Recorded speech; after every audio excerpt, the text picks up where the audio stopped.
គិតអំពីការឲ្យតម្លៃខ្លួនឯងតើមានដឹងទេថាអ្នកជាអ្វីអ្នកជានរណាពិតប្រាកដហើយអ្នកកំពុងធ្វើអ្វីមានឲ្យតម្លៃលើខ្លួនឯងទេ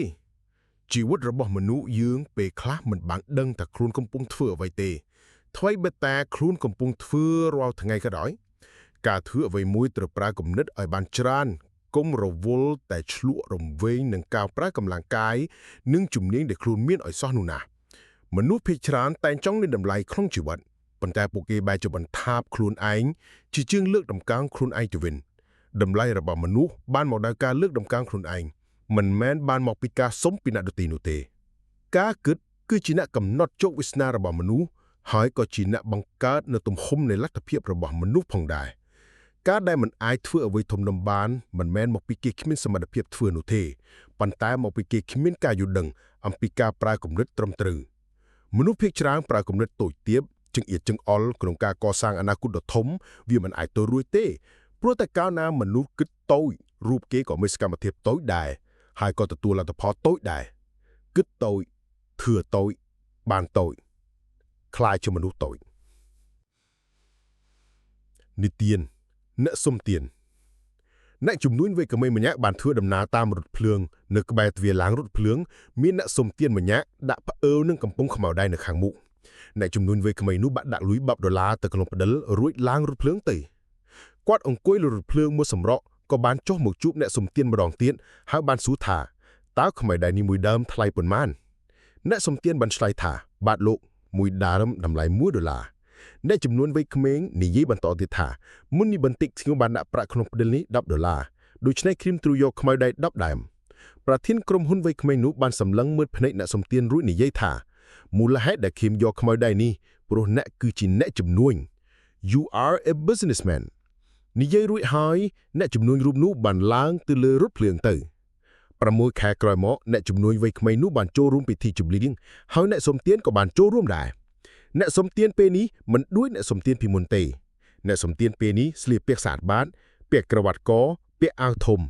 គាត់បានដើរទម្រង់ទៅរកអ្នកជំនួញវ័យក្មេងនោះរួចថាតើលោកចាំខ្ញុំបានទេអ្នកជំនួញសួរវិញតើលោកជានរណាអ្នកសុំទានឆ្លើយថា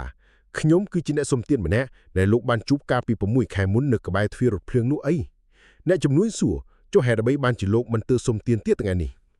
អ្នកសុំទានឆ្លើយថាខ្ញុំមិនសុំទានទៀតទេព្រោះពេលនេះខ្ញុំគឺជាប្រធានក្រុមហ៊ុនម្នាក់ហើយការដែលខ្ញុំក្លាយជាប្រធានក្រុមហ៊ុនគឺដោយសារពាក្យសម្ដីនិងកាយវិការរបស់លោកដែលនិយាយថាអ្នកឯងជាអ្នកជំនួញពាក្យនេះបានធ្វើឲ្យខ្ញុំគិតរហូតលើកចេញចម្លើយមួយគឺខ្ញុំជាអ្នកជំនួញ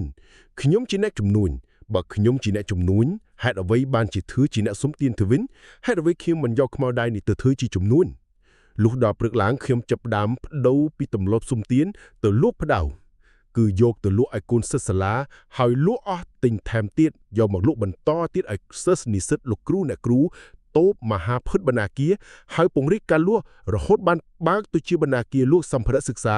និងការិយាល័យហើយឥឡូវនេះខ្ញុំបានក្លាយទៅជាអ្នកជំនួញដូចលោកនិយាយអ្នកគឺជាអ្នកជំនួញ You are a businessman ខ្ញុំសូមអរគុណលោកដែលបានផ្លាស់ប្ដូរជីវិតរបស់ខ្ញុំ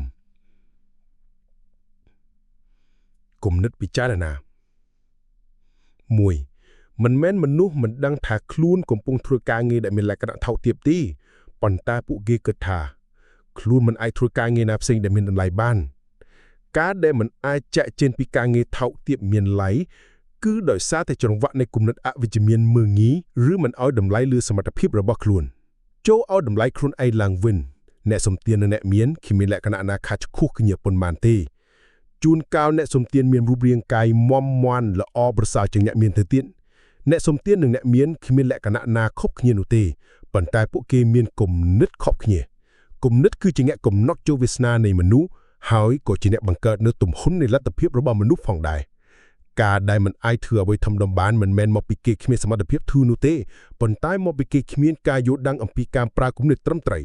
មនុស្សភាគច្រើនប្រើគំនិតតូចទាបចង្អៀតចង្អោលក្នុងការកសាងអនាគតដ៏ធំវាមិនអាចទៅរួចទេព្រោះតែកាលណាមនុស្សគិតតូចរូបគេក៏មានសកម្មភាពតូចដែរហើយក៏ទទួលលទ្ធផលតូចដែរគិតតូចធ្វើតូចបានតូចខ្លាយជាមនុស្សតូច3 ការងារដែលយើងធ្វើទទួលផលបានតាមណាអាស្រ័យទៅលើយើងឲ្យតម្លៃការងារនោះទទួលផលសម្គាល់បានការកើនឡើងតាមការខិតខំប្រឹងប្រែងនិងការយកចិត្តទុកដាក់ប្រសិនបើយើងឲ្យតម្លៃការងារនោះត្រឹមតែ$1វាប្រកាសជាទទួលផលបាន$1ដែរប្រសិនបើយើងឲ្យតម្លៃកិច្ចការមួយស្មើ$1,000,000នោះវាក៏នឹងទទួលតម្លៃ$1,000,000ដែរ4ចូលឲ្យតម្លៃមកដល់ខ្លួនឯងបើយើងឲ្យតម្លៃមកខ្លួនយើងនោះវាប្រកាសជាមានតម្លៃផ្ទុយទៅវិញបើយើងបន្ថោកខ្លួនឯងនោះយើងគឺជាជនដែលគ្មានតម្លៃតាមនោះដែរកីឡាករល្បីៗនៅលើពិភពលោកគេបានកំណត់តម្លៃខ្លួនគេច្បាស់ណាស់មុននឹងឈានទៅដល់អ្នកដទៃឲ្យតម្លៃនោះ Jim Carrey តារាកំប្លែងរបស់ខ្សែភាពយន្ត Hollywood បានកំណត់តម្លៃ$20 លានក្នុងមួយរឿងចុះអ្នកវិញតើបានកំណត់តម្លៃឲ្យខ្លួនឯងហើយឬនៅអ្នកត្រូវកំណត់តម្លៃឲ្យធំទើបអ្នកអាចមានទ្រព្យច្រើន5ដើម្បីផ្លាស់ប្ដូរជីវិតបានត្រូវចាប់ផ្ដើមចេញពីការផ្លាស់ប្ដូរការគិតជាមុនសិននៅពេលណាមនុស្សផ្លាស់ប្ដូរការគិតអ្វីទាំងអស់ក្នុងខ្លួនមានការផ្លាស់ប្ដូរទាំងអស់កោសិកានៃសរីរាង្គកាយក្នុងខ្លួនមនុស្សនឹងមានការផ្លាស់ប្ដូរដែរដំណើរការនៃការផ្លាស់ប្ដូរការគិតមានឥទ្ធិពលផ្លាស់ប្ដូរជីវិតមនុស្សទាំងមូលការផ្លាស់ប្ដូរការគិតគឺរឿងបន្តិចបន្តួចតែប៉ុណ្ណោះប៉ុន្តែវាអាចទទួលបាននូវលទ្ធផលធំប្រសិនបើមនុស្សមិនផ្លាស់ប្ដូរការគិតនោះជីវិតក៏គ្មានអីប្លែកប្រសើរជាងមុនដែរ6យើងត្រូវមានគំនិតអភិវឌ្ឍទៅរកអ្វីដែលប្រសើរឲ្យបានជាលំដាប់ជាបន្តបន្ទាប់និងជាប្រចាំចូលគុំធ្វើអ្វីដដែលប្រសិនបើយើងចង់មានភាពរីកចម្រើនទាំងកិច្ចការនិងទាំងខ្លួនយើងនោះគំនិតដដែលបង្កើតបានលទ្ធផលដដែលគំនិតថ្មីបង្កើតបានលទ្ធផលថ្មីគំនិតអស្ចារ្យបង្កើតបានលទ្ធផលអស្ចារ្យចូលបង្កើតឲ្យមានទស្សនៈនៃការច្នៃប្រឌិតជានិច្ចទៅក្នុងគ្រប់កិច្ចការ7អ្នកត្រូវស្គាល់មនុស្សឲ្យច្បាស់ព្រោះអ្នកគឺជាមនុស្សដូច្នេះត្រូវស្គាល់ខ្លួនឯងឲ្យច្បាស់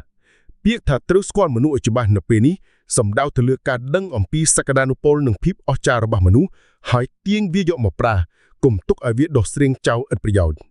សក្តានុពលនិងភាពអស្ចារ្យគឺស្ថិតនៅក្នុងបន្ទប់មើលនៃខ្លួនមនុស្សនិងបិទទ្វារចាក់សោដោយការគិតអវិជ្ជមានអ្នកត្រូវយកសោនៃការគិតវិជ្ជមានមកចាក់ទើបអាចបើកទ្វារនិងយកសក្តានុពលនៃភាពអស្ចារ្យនោះទៅប្រើប្រាស់បានអ្នកគឺជាអ្វីដែលអ្នកគិតអ្នកគឺជាអ្វីដែលអ្នកជឿអ្នកគឺជាអរិយាបថរបស់អ្នកគឺជាទម្លាប់របស់អ្នកគឺជាអ្វីដែលអ្នកកំពុងធ្វើ